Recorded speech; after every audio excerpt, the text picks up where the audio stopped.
गुरु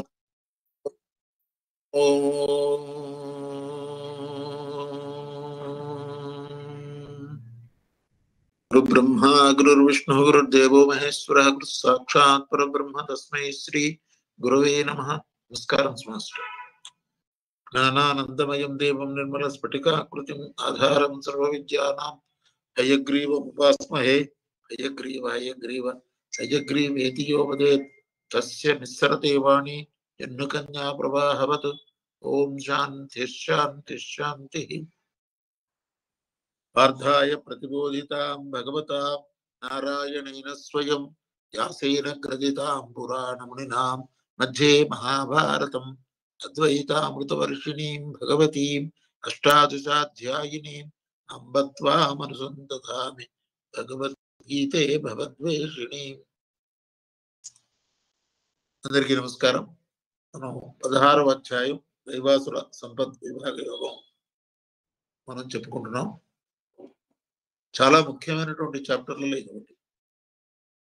ఏ గుణములు మనలో ఉండాలి, ఏ గుణములు మనం వదిలించుకోవాలి, లేదా మనలో ఉండకూడదు. ఇది తెలిసిన వాడు చాలా ఆనందంగా హాయిగా ఉంటాడు. మనస్సునందు కాక బుద్ధి యందు చరించుటను నేర్చుకోవాలి. మనం ఎప్పుడు మనస్సులో ఉంటాం. మనస్సు యొక్క క్వాలిటీ ఏంటంటే అది కావాలి ఇది కావాలని కోరికలు అడుగుతూ ఉంటాం. బుద్ధి అడగదు. బుద్ధి యందు ఉన్నవాడికి కోరికలు ఉండవు. తనకేం కావాలో ఆటోమేటిక్గా అన్ని సమకూర్తైన ఒక విశ్వాసం ఉంటుంది.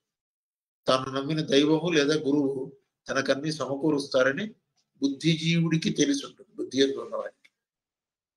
మనస్సులో ఉండేసరికి ఈ మనస్సు చాలా చంచలమైనటువంటి, కంట్రోల్ చేయడం చాలా కష్టం. భగవద్గీతలో చెప్పాడు, అసంశయం మహాబాహో మనో దుర్నిగ్రహం చలం. ఎప్పుడు చలించేటటువంటి స్వభావం. ఇక్కడ మనం నిన్న 3 గుణాల గురించి చెప్పుకున్నాం. ఏమేంటి వదిలించుకోవాలి మనం అంటే క్రోధము, అసూయ, ద్వేషం. ఈ మూడిట్లోనూ ఉన్నవాడికి అసలు ఆధ్యాత్మిక సాధన ఉండదు. కొట్టుకుంటూ ఉంటాడు. క్రోధం అంటే కోపం, అది కామం నుంచి వస్తుంది.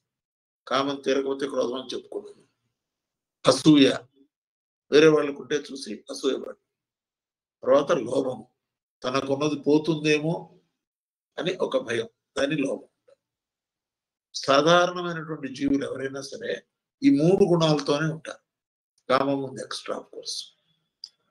ఎప్పుడైతే ఈ అంధతామిశ్ర లోకం అంటారు, ఈ 3 లోకాలని అంధతామస్ర లోకాలు అంటారు. వీటిల్లో ఎప్పుడైతే ఈ 3 మార్గాలలో ఉంటాడో వాడికి సుఖం అనేది ఉండదు.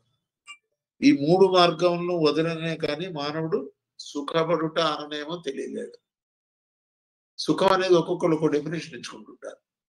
అది కాదు నిజమైన సుఖం అనగా హాయిగా ఉండడం.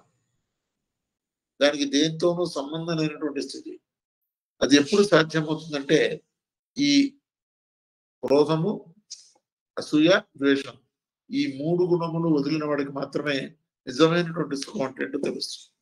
నేను మన ఎగ్జాంపుల్ చెప్పుకున్నాం కదా, ఒక స్కిన్ కంప్లైంట్ ఉన్నవాడికి గోక్కుంటే బాగుంది అనిపిస్తుంది. అది గోక్కున్నంత సేపు బాగుంటుంది, మళ్ళీ ఆపంగానే మళ్ళీ మంట పడుతుంది. అది సుఖం కాదు. ఈ సుఖము ఏదైతే శాశ్వతమైనటువంటి సుఖంగా ఉండడం అనేది అలవాటు ఉందో వాడికి, అటువంటి సాధకుడికి నిజమైన సుఖం అంటే తెలుస్తుంది. మామూలుగా సామాన్య జీవులకి సుఖం అంటే 2 దుఃఖముల నడుమ ఉండే విరామం సుఖం అనుకుంటాడు. అంటే మన 4 రోజుల వరకు చాలా దుఃఖంగా ఉందండి, మళ్ళీ ఒక 3 రోజుల తర్వాత దుఃఖం స్టార్ట్ అయిందంటే ఈ మధ్యలో ఉన్నటువంటి దాన్ని సుఖం అనుకుంటాడు. సుఖం కాదు. There is only gap, interval between 2 problems. ఇక్కడ సుఖము మాత్రమే ఉన్న స్థితి ఒకటి ఉండునని గ్రహించగలుగుటకు నిజమైన సుఖమునకు మనకి తెలియటం మొదలెడుతుంది. నిజమైన సుఖం అంటే ఏంటి? అసలు నిజమైన సుఖం ఉంది, అది మనకి తెలియట్లా. కారణం ఏంటంటే ఈ 3 యొక్క గుణాల్లో మనం అలా కొట్టుకుంటూ ఉంటాం. కామము, క్రోధము, ద్వేషము, అసూయ. వీటిలో కామం ఎందుకు చెప్పలేదంటే ఇక్కడ 3లో కామమే కారణం అన్నిటికీ ఆఫ్ కోర్స్. కాబట్టి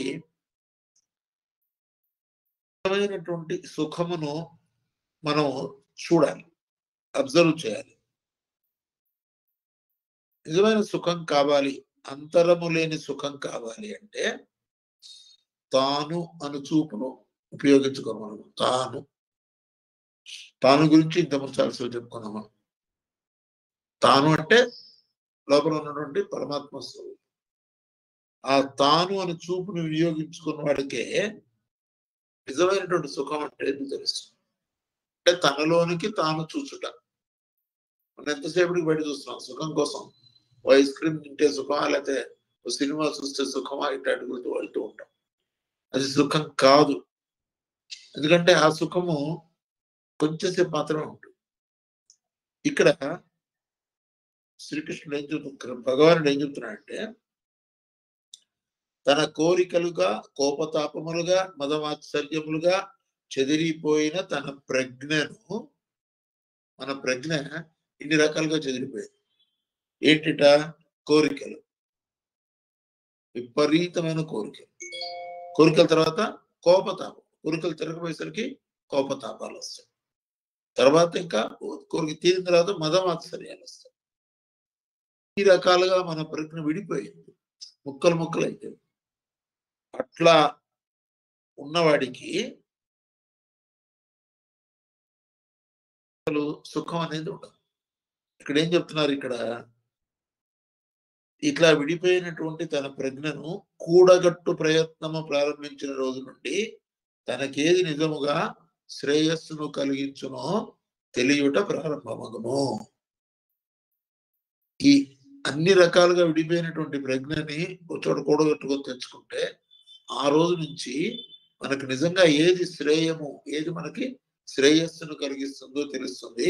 ఆ రోజు నుంచే సుఖం అనేది మనకి అర్థమవుతుంది. మిగతా టైంలో చూసింది సుఖము కాదు. తన ప్రజ్ఞను కూడగొట్టుకునుట అనగా తనలోనికి తాను చూచుట. ఇది అంతర్దృష్టి అంటారు. తర్వాత అంతరంగ ప్రయాణము అంటారు. అంటే మనలోకి మనం చూడటం మొదలెడితే కనుక అప్పుడు మాత్రమే ఆ ప్రజ్ఞను కూడగట్టుకోవడం అనేది స్టార్ట్ అయ్యి తనలోనికి తాను చూసుట. తనలోనికి తాను చూసుకున్నప్పుడు తాను అనుకున్నవి కాక తనలో నిజముగా ఉన్నవి తెలియట మొదలుపెట్టము. అప్పటి వరకు మనం అనుకుంటాం, బోల్డ్ విషయాలు అనుకుంటాం, వాటి వల్ల సుఖం రాదు. మనం ఎప్పుడైతే లోపలికి చూడటం మొదలెడతామో, తనలోనికి తాను చూచుట ఎప్పుడైతే ప్రారంభమవుతుందో అప్పుడు నిజంగా ఉన్నవి, లోపల ఉన్నవి తెలియడం ప్రారంభమవుతుంది. అంతవరకు మనకు కనపడేవన్నీ నిజంగా లోపల ఉన్నవి కావు, మనం అనుకున్నవే కనిపిస్తాయి. చూడండి, నా అభిప్రాయంలో వీళ్ళు మంచివాళ్ళు కాదు, వాళ్ళు చెడ్డవాళ్ళు, ఇలా అవన్నీ అవే కనిపిస్తుంటాయి. నిజంగా మనకి శ్రేయస్సును కలిగించే చూస్తే గాని నిజమైనటువంటి సుఖం అంటే ఏంటో తెలియదు. అలా ఉన్నవాడు హాయిగా ఉంటాడు. ఇక్కడ చెప్తున్నారు, అదే పాయింట్ చెప్తున్నారు. ఈ సాధనలో మొదటి స్థాయిలో ఉన్నవాడు అనగా తనలో ఉన్న దానిని గమనించుట అభ్యాసము చేయుచున్నవాడు తనలోని శక్తియుక్తులను కూడగట్టుకును. లోపలికి ఒకసారి చూడటం మొదలెట్టామంటే బోల్డ్ శక్తి ఉంది, మనకి బోల్డ్ శక్తియుక్తులు ఉన్నాయి. అవన్నీ కూడా కూడగట్టుకోవడం మొదలెడతాం. ఈ కూడగట్టుకునే ప్రయత్నం చేయవాడు మనస్సుగా ఉన్న తాను కాక బుద్ధిగా ఉన్న తాను. ఇది నిజమైనటువంటి శ్రేయం తెలియాలంటే మనస్సుగా ఉన్న తాను కాదు, బుద్ధిగా ఉన్న తాను. బుద్ధిగా ఉన్న తాను మాత్రమే సరైనటువంటి నిర్వచనము లేదా అర్థము చెప్పగలదు. మనస్సుగా ఉన్న తాను ఆ విధంగా కరెక్ట్ మీనింగ్ కూడా చెప్పలేదు. కాబట్టి అట్టివాడు లౌకికంగాను ఆధ్యాత్మికంగాను తనకేది శ్రేయము కలిగించునో దానినే చేయుచుడును. ఎప్పుడైతే మనలో ఉన్న శక్తియుక్తుల్ని కూడగట్టుకుని బుద్ధి యందు మనం వాసం నివసించడం మొదలెడితే వాడికి ఏ స్థితి వస్తున్నటువంటి సాధకుడికి తనకేది శ్రేయము కలిగించునో దానినే చేయుచు. మనకు శ్రేయస్సును చేకూర్చేదే చేసుకోవాలి. తాత్కాలికమైనటువంటి సుఖం ఇచ్చేదో లేకపోతే ఇంకేదో ఇచ్చేదో చేసుకుంటే ఉపయోగం లేదు. ఆ పని మనకి శ్రేయస్సును కలిగిస్తుందా లేదా క్లియర్గా తెలుసుకోవాలి. తెలుసుకున్నప్పుడు దాన్ని మాత్రమే చూస్తూ కనుక సాధన చేస్తే మనకి శ్రేయం ఏంటి, మనకి మంచి జరగాలంటే లోపలికి చుట్టూ మొదలెడితేనే తెలుస్తుంది. అయితే అప్పటి వరకు మనకున్న అభిప్రాయములు, మనకుండేటటువంటి ఇతరుల మీద ఉండే ఆలోచనలు అవే మనం అనుకుంటాం. అది కాదు. తన లోపలికి తాను వెళ్ళి ఆ శక్తియుక్తులని కూడగట్టుకొని బుద్ధిలోకంలో జీవిస్తే కనుక మనకి నిజంగా ఏది శ్రేయస్సును చేకూరుస్తుందో అది మనకు తెలియటం ప్రారంభమవుతుంది. ఇది ఆధ్యాత్మిక సాధనకు మొదటి మెట్టు. చాలా స్పష్టంగా చెప్పారు. స్టార్టింగ్ ఇక్కడి నుంచే స్టార్ట్ అవ్వాలి. అప్పుడు ఏమిటంట, ఈ మార్గమున సాధన చేయుచున్నవాడు స్వల్పకాలమునకే తన శ్రేయస్సును చూసుకునుట తనకు శ్రేయము కాదనియు, ఇతరుల శ్రేయమును గమనించు కృషి చేయుటయే తనకు శ్రేయము అన్న విషయం తెలియదు. ఇక్కడ కొన్నాళ్ళు కనుక ఇట్లా మనం లోపల చూస్తూ ఉంటే ఏం తెలుస్తుందంటే, మనకి నాకు శ్రేయస్సు కూర్చోవాలంటే నా కోసం నేను పనిచేస్తూ నాకు లాభం వచ్చేది అనేది శ్రేయము కలిగించదు అని అర్థమవుతుంది. ఏమిటి అర్థమవుతుంది? ఇతరులకు శ్రేయము కలిగించిన చేయటం ద్వారా తనకు శ్రేయస్సు కలుగుతుంది. అంటే ఇతరులకు ఉపయోగపడటం ద్వారా మనము సుఖమును లేదా ఆనందమును పొందవచ్చును. ఇది తెలియాలంటే ఈ సాధన చాలా కష్టం. లోపలికి వెళ్తే గానీ బుద్ధిమయ లోకంలో ఉన్నవాడికి మాత్రమే ఇది అర్థమవుతుంది. మామూలు మనోమయ లోకంలో ఉన్నవాడికి వాడికి ఎందుకు మనం సాయం చేయటం, వాడిదో వాడు బతుకుతాడు, వదిలే పడిపోయినాడు రోడ్డు మీద ఎవడో, మనకెందుకు అని ఉంటుంది. బుద్ధి లోకంలో ఉన్నవాడికి ఆలోచిస్తాడు, ఏం చేయాలి, దీనికి నేను ఏ విధంగా వీళ్ళకు ఉపయోగపడగలను. ఎప్పుడు కూడా ఇతరుల శ్రేయమును గురించి ఆలోచించేవాడు వాడు ఆధ్యాత్మిక సాధనలో మొదటి మెట్టు ఎక్కినవాడు అని అర్థం. ఎంతసేపటికి చిన్న బొచ్చకు శ్రీరామరక్ష అనుకున్నవాడు ఇంకా ఆధ్యాత్మిక సాధనలో మొదలు పెట్టలేదని అర్థం. కాబట్టి మళ్ళీ చెప్తున్నాను, ఈ మార్గమున సాధన చేస్తున్నవాడు స్వల్పకాలమునకే తన శ్రేయస్సును చూసుకొనుట తనకు శ్రేయము కాదనియు, ఇతరుల శ్రేయమును గమనించుచు కృషి చేయుటయే తనకు శ్రేయమనియు గుర్తించను. ఇది మనకు మొట్టమొదటిసారి అర్థం. కొంతమంది చూస్తూ ఉంటాం చూడండి, మన సమాజంలో కూడా మాస్టర్ గారి మార్గంలో ఎక్కువ మంది ఇతరుల శ్రేయస్సు కోసం పనిచేస్తుంటారు. వాళ్ళు బాగున్నారు, వీళ్ళు బాగున్నారు, వాళ్ళకేదో మంది ఇవ్వాలి, వీళ్ళకేదో సలహా ఇవ్వాలి, వీళ్ళు అడుగుతూ ఉంటారు, వచ్చి సలహాలు అడుగుతుంటే చెప్తూ ఉంటాడు. దీనివల్ల నాకేమిటి ఆలోచించాడు. ఇతరులకు శ్రేయస్సు కలిగించే చేయటమే మనకు శ్రేయస్సు. ఇది తెలిసిన వాడు ఆధ్యాత్మిక మార్గంలో మొదటి మెట్లో ఉన్నవాడు, మొదటి మెట్టు ఎక్కినవాడు అని అర్థం అన్నమాట. లౌకిక జీవితంలో కూడా ఆధ్యాత్మిక జీవితంలో కూడా ఇది ఏ సత్యము. అనగా ఇతరుల శ్రేయస్సు గురించి పనిచేయటం మాత్రమే సత్యము. అది లౌకిక జీవితం అయినా ఆధ్యాత్మిక జీవితం అయినా ఇదే మనకి సత్యమైనటువంటి విషయం. కొనుగోలుదారుల శ్రేయమును గుర్తించి నాణ్యమైన సరుకుని విక్రయించే వ్యాపారస్తునికి అప్రయత్నముగా చీకు చింతలు లేని లాభము తనంత తాను వచ్చి పడును. వ్యాపారం చేస్తున్న వ్యక్తి మంచి క్వాలిటీతో ఉండే సరుకులు అమ్ముతున్నాడు అనుకోండి, అందరి కోసం, అంటే మంచి క్వాలిటీ తెస్తున్నాడు అంటే తన కోసం కాదు. నిన్న చెప్పుకున్నాం కదా, కిరాణా షాప్ వాడు తన కోసం తాను వ్యాపారం చేసుకుంటే ఏమిగలదు, షాప్ మూసుకొని వెళ్ళిపోవాలి. 10 మంది కోసం కిరాణా షాప్ ఓపెన్ అవుతుంది. 10 మంది కోసం నేను చేస్తున్నప్పుడు వాళ్ళకి ఏది ఇస్తే వాళ్ళకి శ్రేయస్సు కలుగుతుందో, అంటే పుచ్చిపోయిన బియ్యం, లేకపోతే రాళ్లతో ఉండే బియ్యం, లేకపోతే ఇంకో క్వాలిటీ లేనటువంటిది కల్తీలది అమ్ముతున్నాడు అనుకోండి, వాళ్ళకి అది శ్రేయస్సు చేకూర్చదు కదా. అటువంటిది అమ్మటం వల్ల వాడి వ్యాపారం సరిగ్గా జరగదు, తాత్కాలికంగా జరగచ్చు, తర్వాత మూసుకోబోతుంది. ఇక్కడ ఏం చెబుతున్నారు మాస్టర్ గారు, ఇతరులకు శ్రేయస్సు కలిగించే నాణ్యమైన సరుకును గనక ఆ వ్యాపారస్తులు అమ్మితే ఆటోమేటిక్ గా ఎటువంటి ఇబ్బంది లేకుండా తనకు రావాల్సిన లాభములు అప్రయత్నముగా సిద్ధించను. అందరూ వచ్చి కొంటారు, ప్రతి వాళ్ళు వచ్చినప్పుడు కొన్నప్పుడు ఆటోమేటిక్ గా వాడికి రావాల్సిన లాభం ఆటోమేటిక్ గా వస్తుంది. వ్యాపారం చేసేవాడు ఇది ఫాలో అయినాడు అనుకోండి, నేను నా కస్టమర్స్ కి నాణ్యమైన గూడ్స్ అందిస్తాను, పద్ధతి ప్రకారం వ్యాపారం నడిపిస్తానంటే వాడికి లాభాలు రాకపోవడం ఉండదు, నష్టపోవడం అనే మాటే ఉండదు. మనం ఈ రోజులో ప్రత్యేకంగా చెబుతున్నాం, ఈ రోజులో మనిషికి క్వాలిటీ ఉండేటటువంటి సరుకులు ఉన్న చోటికి పరిగెత్తుకుంటూ పోతారు. ఒక్కసారి క్వాలిటీ బాగుందని తెలిస్తే అక్కడికే వెళ్తాం మనం. అప్పుడు వాడికి ఆటోమేటిక్ లాభాలు వస్తాయి. ఇక్కడ మాస్టర్ గారు అదే మాట చెప్తున్నారు. చీకొచ్చిన లేని లాభము తనంత తాను వచ్చి పడును. ఈ విధమైన లౌకిక జీవిత సాధనమే ఆధ్యాత్మిక సాధనగా పనికి వచ్చును. లౌకిక జీవితంలో ఇతరుల శ్రేయస్సును గుర్తించి వాళ్ళకు కావాల్సినటువంటి పనిని చేసి పెట్టేవాడికి ఆధ్యాత్మిక సాధన కూడా లౌకిక జీవిత సాధనతో పాటు నడుస్తుంది.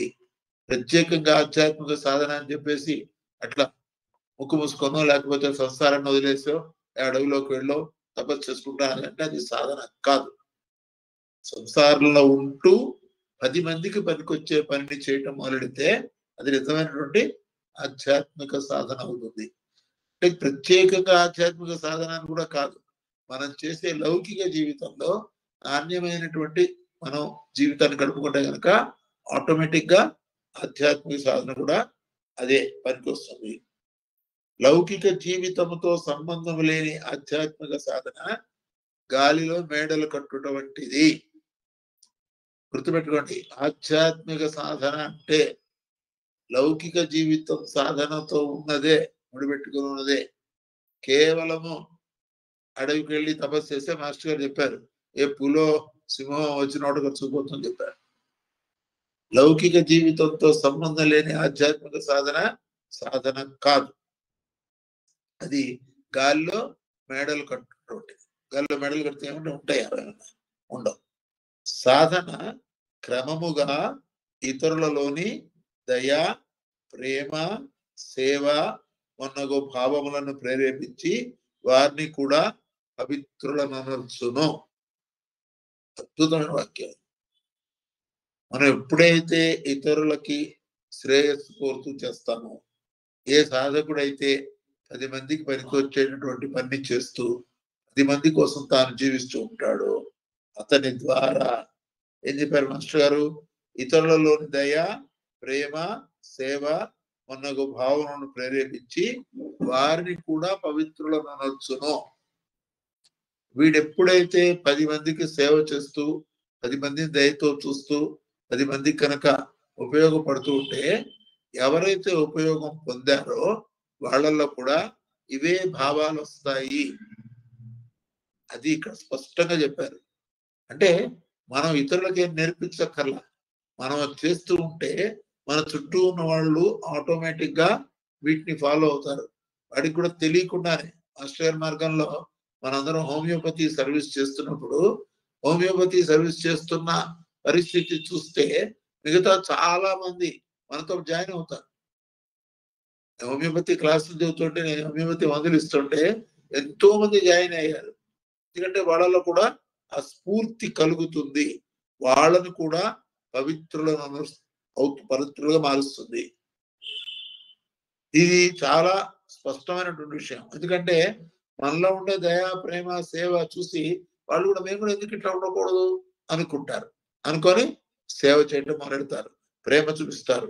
దీనికి కారణము ఎవరైతే వ్యక్తి దగ్గర మనం నేర్చుకోవడానికి వెళ్ళామో ఆ వ్యక్తి ఇటువంటి దయ, సేవ, ప్రేమతత్వము కలిగిన వాడు. తన ప్రేమచే ఆకర్షింపబడి ఆ వెలుగులో ఎందరు అగుదురో ఆ మేరకు సాధకునకు పరమార్థము సిద్ధించును. ఇదండి మంచి పాయింట్. మనల్ని చూసి ఇతరులలో ఆ ప్రేమ, సేవ ఇటువంటి భావాలన్నీ ఎంతమందిలో కలుగుతాయో, ఎంతమంది పవిత్రులు అవుతారో, అంటే మన సర్వీస్ ద్వారా మనల్ని చూసి నేర్చుకోవడం ద్వారా చాలా మంది పవిత్రులు అవుతుంటారు. ఎంతో మంది హోమియోపతి నేర్చుకున్న వాళ్ళు ఉన్నారు, ఎంతో మంది మాస్టర్ గారు ప్రార్థన చేస్తున్న వాళ్ళు ఉన్నారు. వాళ్ళకి నేను వెళ్ళి ఇంటింటికి వెళ్ళి మీరు ప్రార్థన చేయండి అని చెప్పలా, కూర్చున్నాను, వాళ్ళే ఆకర్షింపబడి వచ్చారు. చాలా మందికి డౌట్ వస్తుంది, ఇదేంటి వీళ్ళందరూ ఎవరంటే వాళ్ళందరూ ఎప్పటి నుంచో మాస్టర్ గారి మార్గంలో ఉన్నవాళ్ళు. ఆ దేహం విడిచేశారు, మళ్ళీ కొత్త దేహం ధరించారు. ధరించినప్పుడు మళ్ళీ ఏదైతే మూల సూత్రం ఉందో వాళ్ళు మళ్ళీ మూల సూత్రం దగ్గరికి వస్తారు. వచ్చి వాళ్ళు కూడా మేము కూడా మాస్టర్ గారు మీలాగా ఉండొచ్చా? అయ్యో తప్పకుండా ఉండొచ్చు. అప్పుడు పరమార్థం సిద్ధిస్తుంది. ఎవరికి? ఈ సాధకుడికి.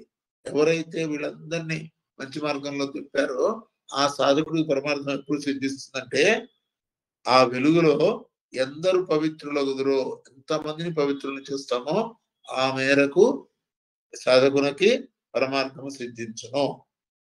ఇట్టివాడు క్రమముగా జగత్కర్మ రూపముగు బ్రహ్మ ప్రజ్ఞలో జీవించుచుండును.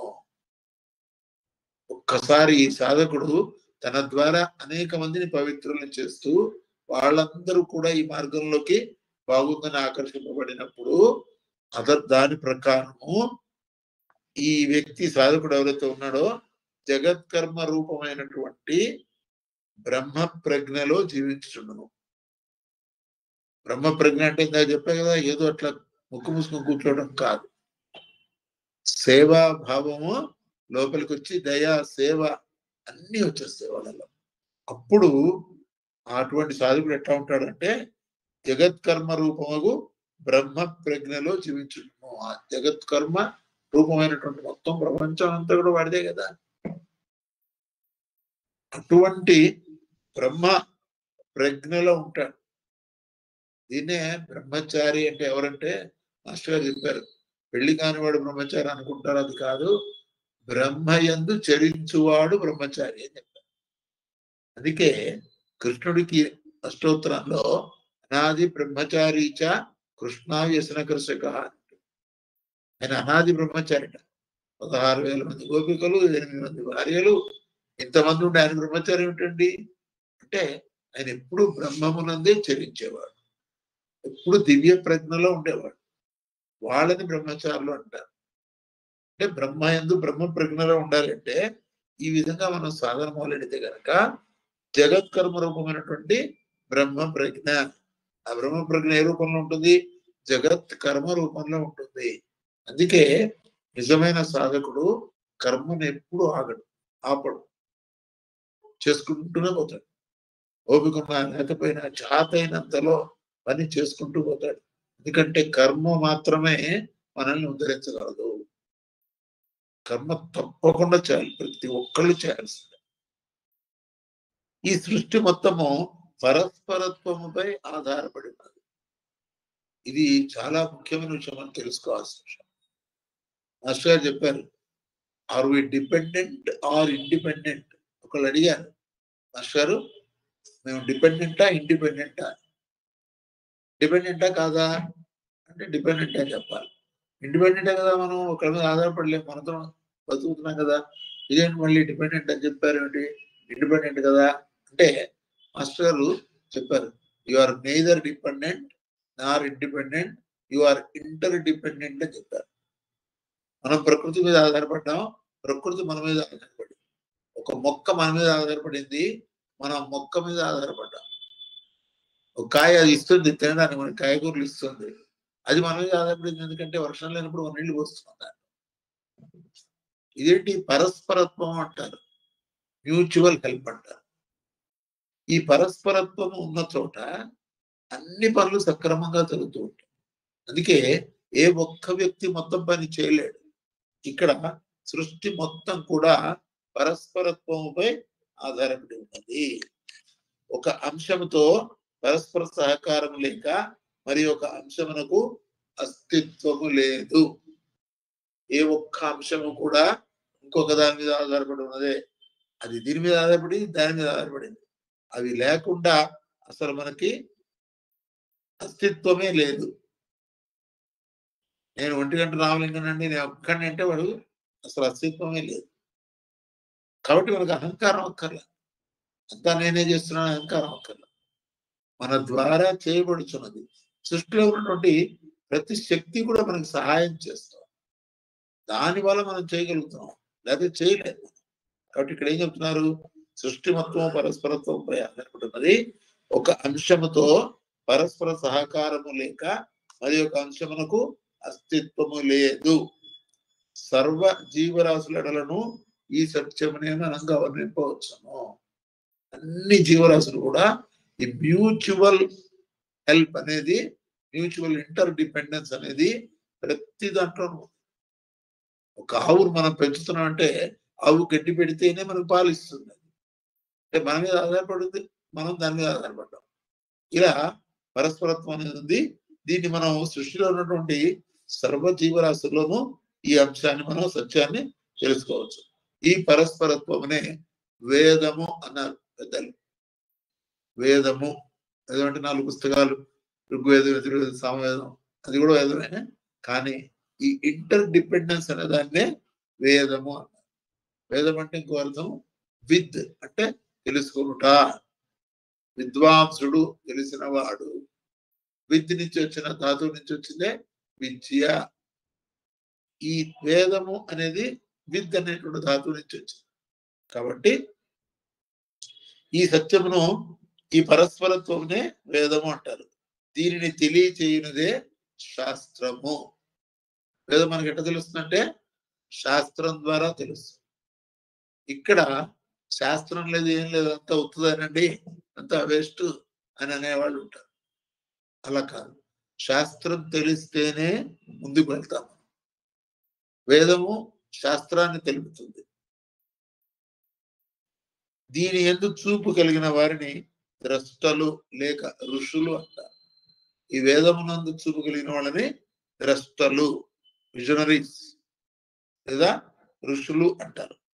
వేల సంవత్సరముల తరబడి ఋషుల పరంపర ఈ పరస్పరత్వమును మహత్తర సత్యమును దర్శనం చేసి క్రోడీకరించి ఇచ్చిన శాస్త్రము పరంపరాగతముగా మనకు అందించబడుతున్నది. కొన్ని వేల లక్షల సంవత్సరాల నుంచి ఋషులు ఈ వేదాన్ని దర్శించి అది మనకి అందించారు. ఏమని అందించారు? ఇలా అన్నిట్లో కూడా సృష్టిలో ఉన్నటువంటి పరస్పరత్వం గురించి మనకి వేదముల ద్వారా ఋషులు మనకి అందించారు. వాళ్ళు ఈ పరస్పరత్వాన్ని మహత్తర సత్యము దర్శనం చేసి క్రోడీకరించి ఇచ్చినటువంటి శాస్త్రమే పరంపరాగతంగా తరాల నుంచి మనకి అందించబడుతూ ఉన్నది. కార్యసిద్ధిని కానీ ఆధ్యాత్మిక సిద్ధిని కానీ కోరినవాడు శాస్త్రమును అంగీకరించి పాటించి తీరవలను. కార్యసిద్ధి కావాలన్నా, మనం అనుకున్న పని నెరవేరాలన్నా, లేదా మనకున్నటువంటి ఆధ్యాత్మిక సిద్ధి కావాలన్నా ఖచ్చితంగా మనము ఈ శాస్త్రాన్ని అంగీకరించి పాటించి తీరాలి. శాస్త్రమును అంగీకరించని వాడికి ఆధ్యాత్మిక సాధన లేదు. అది కూడా స్పష్టంగా చెప్పారట. కొంతమంది పాటించకపోతే ఏమవుతుంది అంటారు. మంచం మీద కూర్చొని తినకూడదా?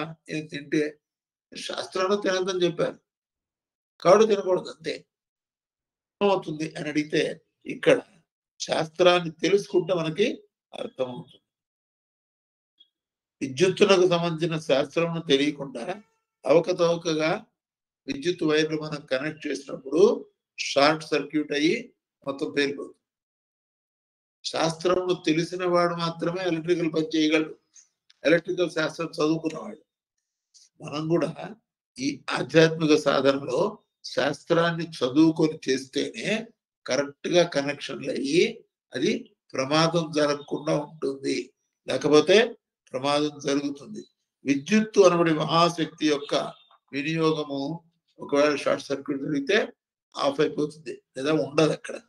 కనుక కార్యసిద్ధిని కోరినవాడు తప్పనిసరిగా శాస్త్రమును పాటించి తీరవలెను.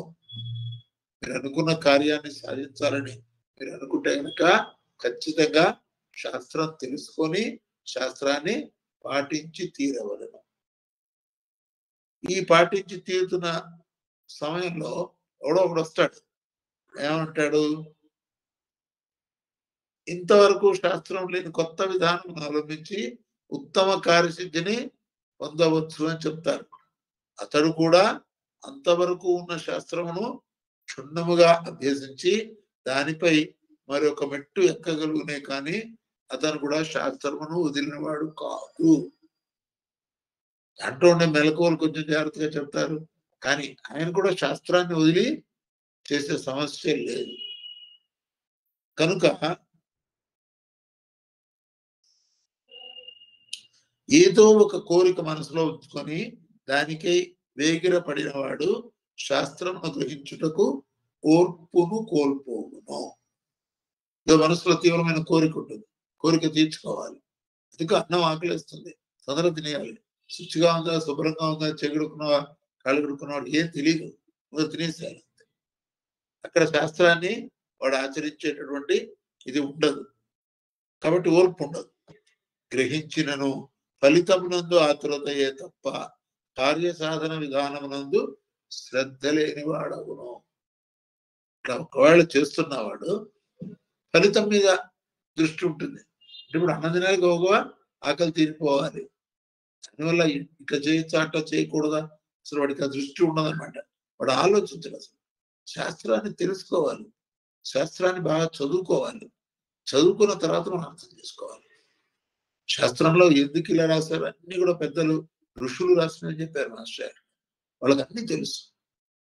కొన్నాళ్ళు మనం ఫాలో అయితే మనకు కూడా తెలుసు. నాకు చాలాసార్లు నా అనుభవానికి వచ్చిన విషయం ఇది.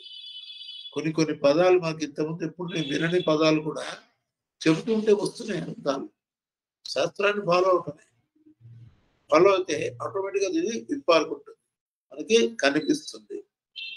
కాబట్టి కార్యసాధన విధానం నందు శ్రద్ధ లేని వాడవుతాడు. వానికి లౌకికముగా కార్యసిద్ధి కలుగుట సాధ్యము కాదు. శాస్త్రం తెలుసుకోకుండా లౌకికంగా కూడా కార్యసిద్ధి కాదు. ఇందాక చెప్పిన ఎగ్జాంపుల్, కరెంట్ కనెక్షన్ కూడా నానివాడి చేస్తే షార్ట్ సర్క్యూట్ అయి షాక్ కొడుతుంది. అట్లే అమృత పానము రంభ సంగమాదులైన కోరికలను మనసులో ఉంచుకొని యజ్ఞ దాన తపక్రియాదులు ఆచరించిన వారికి కూడా విధానముందు కన్నా రంభాదులపైనే ఎక్కువ దృష్టి ఉండును. ఫలానా యజ్ఞం చేస్తే ఇంద్రుడు అవుతావు, ఇంద్రుడు అయిపోతే నీకు స్వర్గలోకంలో సీట్ ఇస్తారు, అక్కడ వాళ్ళందరూ ఉంటారు అని ఆ దృష్టి ఉన్నప్పుడు వాడికి దాని మీదే ఉంటుంది దృష్టి. ఎంతసేపు చేస్తున్న కార్యక్రమాన్ని భగవదర్పితంగా చేయటం లేదా శాస్త్ర విధి ప్రకారం చేయటం అనేది ఉండదు. శాస్త్రం ప్రకారమే చేయాలి, వేరే రకంగా చేయకూడదు. కనుక యజ్ఞము నిష్ఫలమొకటయే కాక రంభాదులు కూడా కలగా మాత్రమే మిగిలిపోదు. అట్లా ఉన్నప్పుడు రంభాదులు కూడా కలగానే మిగిలిపోతారు. ఇది కంప్లీట్ చేయకపోతే దీని ఎందు కనుక మనం సరైనటువంటి అవగాహన పెంచుకోకుండా, శాస్త్రాన్ని చదువుకోకుండా మనం ఏం చేయడానికి వెళ్ళినా సరే మనకి ఫలితం ఉండదు. పైగా అటువంటి యజ్ఞము నిష్ఫలమే, రిజల్ట్ రాదు. కనుక ఏ పని చేయాలి, ఏ పని చేయరాదు, ఎలా చేయాలి, ఎలా చేయరాదు, ఎప్పుడు చేయాలి, ఎప్పుడు చేయరాదు అని సంశయం కలిగినప్పుడు శాస్త్రమే పరమ ప్రమాణము. ఇప్పుడు మనకి శాస్త్రం చదువుకుంటే కనుక లేదా శాస్త్రం వింటే కనుక మనకు అవగాహన వస్తుంది. ఏం అవగాహన వస్తుంది? ఏ పని చేయాలి. చాలా మంది పని చేస్తుంటారు, ఏ పని చేయాలో చేయకుండా ఇంకేదో చేసేస్తారు. స్కూల్కి వెళ్ళే విద్యార్థి చదువుకోవడం తప్పితే అన్నీ చేస్తాడు, ఏమొస్తుంది? ఏం రాదు కదా. కాబట్టి ఏ పని చేయాలి, ఏ పని చేయరాదు, ఎట్లా చేయాలి, ఎట్లా చేయరాదు, ఎప్పుడు చేయాలి, ఎప్పుడు చేయరాదు అన్న సంశయం కలిగినప్పుడు శాస్త్రమే పరమ ప్రమాణము. చేయవలసిన విధానమే కాదు, తాను చేయవలసిన చేయదగిన పని ఏదో తెలియాలంటే కూడా శాస్త్రమే ఆధారం. చేయవలసిన పని, చేయతగిన పని కూడా తెలియాలంటే శాస్త్రమే ఆధారం. శాస్త్రము తెలిసిన వాడు తప్ప తాను చేయదగిన పని ఏదో తెలియలేడు. తాను చేయదగిన పని ఏదో వాడికి తెలియదు, శాస్త్రం తెలిసిన వాడికి మాత్రమే తెలుస్తుంది. ఏదో ఒక క్రతు ప్రక్రియలో ఉపవాసం ఉండుట ఆవశ్యకమని శాస్త్రము విధించును. ఆ క్రతువునందు ఆవశ్యకమైన శారీరక ప్రాణమయ మనోమయ కోశముల పరిశుద్ధి కొరకై ఉపవాసం విధింపబడు. కొన్ని యజ్ఞయాగాదులు చేస్తున్నప్పుడు మనకి కొన్ని నియమాలు ఉంటాయి. ఉపవాసం అదొక నియమం, ఆ శాస్త్రానికి సంబంధించి శాస్త్రంలో విధిగా ఉంటుందంటే చేయాలి. కానీ అనారోగ్యవంతుడు ఏ డయాబెటిక్ పేషెంట్ సాయంత్రం 4 దాకా తినకుండా ఉంటే షుగర్ డౌన్ అయిపోయి వెళ్ళిపోతాడు. కాబట్టి అలాంటి క్రతువు చేయకూడదు చెప్పారు మాస్టర్ గారు. ఆరోగ్యం బాగాలేకపోతే ఉపవాసాదులు క్రియలు చేయనక్కర్లేదని చెప్పారు. ఆరోగ్యం బాగున్న వాడికి అవన్నీ, బాగలేని వాడికి ఉపవాసము మొదలైన క్రతువులు అవసరం లేదు. తనకు ఆవశ్యకమైనది, తనకు సరిపడినది అగు క్రతువును ఎంచుకొని శాస్త్ర విధిని తప్పక అనుసరించి శ్రద్ధతో క్రతువు నిర్వహించినప్పుడు శాస్త్రము సూచించిన కార్యసిద్ధి కలుగును. ప్రతి శాస్త్రంలో కూడా ఈ పని చేస్తే ఇష్టం వస్తుంది, ఈ పని చేస్తే ఇష్టం వస్తుంది చెప్తారు. ఎప్పుడు వస్తుంది? ఫస్ట్ శాస్త్రం తెలియాలి, దాన్ని అవగాహన చేసుకోవాలి, తనకు అది పనికొస్తుందో లేదో తెలుసుకొని తనకు విధించబడినటువంటి ఏ పని చేయాలని ఉన్నదో శాస్త్ర ప్రకారం క్లారిటీ వచ్చిన తర్వాత అది చెయ్యాలి. అప్పుడు మాత్రమే దాని యొక్క ఫలితము తాను పొందగలుగుతాడు. అయితే ఇక్కడ డౌట్ వస్తుంది, శాస్త్రం చాలా ఉన్నాయి కదా, ధర్మశాస్త్రాల్లోనే బోల్డని మత భేదాలు ఉన్నాయి కదా, ఇందులో ఏది పాటించడం, ఏది అవసరం అనే అనుమానం రావచ్చు మనకి. మానవులందరూ ఒక్కటే అయినను వారి స్వభావం బట్టి, వృత్తిని బట్టి, వంశాచారం బట్టి భిన్నముగా ఉందురు. అందరం ఒకటే, కరెక్టే. కానీ స్వభావం ఒకటి ఉంటుంది. పుట్టినప్పుడు చెప్పే కదా, పోయిన సంవత్సరం పోయిన జన్మ నుంచి క్యారీ ఓవర్ చేసుకుని వస్తాం. ఒక స్వభావం ఉంటుంది, వంశాచారం ఉంటుంది, చేస్తున్న వృత్తిని బట్టి ఒక్కొక్క వంశం నందు ఆహార విహారాధికములైనటువంటి జీవిత విధానం ఒక్కొక్క రకంగా ఉంటుంది. ఇది వాళ్ళ వాళ్ళ శైలిని బట్టి, వాళ్ళ వాళ్ళ పూర్వజులు చేసినటువంటి దాన్ని బట్టి మనకి అబ్జర్వ్ చేయొచ్చు. వారి ప్రవృత్తికి, వృత్తికి, కులమునకు, వంశమునకు అనుగుణముగా వారు ఆచరించవలసిన విధానములు ఉంటాయి. అందుకని అందరికీ ఒకటి చెప్పకూడదు. బ్రాహ్మణుడు చేసినటువంటిది ఇంకోటి చేయాలనేది, ఇంకోటి చేసినటువంటిది వేరే వాళ్ళు చేయాలనేది. వాళ్ళ కులాచారం, మతాచారం, వంశాచారం ప్లస్ శాస్త్రం ఇవన్నీ తెలుసుకొని దాని ప్రకారమే చెయ్యాలి. వీటిని గమనించి వేరు శాస్త్ర సంచయములు, గృహ్య సూత్రములు మొన్నగు పేర్లతో ఏర్పాటు చేయబడి ఉన్నాయి. ప్రతి దాంట్లో కూడా శాస్త్రాన్ని క్లియర్ గా ఏర్పాటు చేసి ఉన్నారు.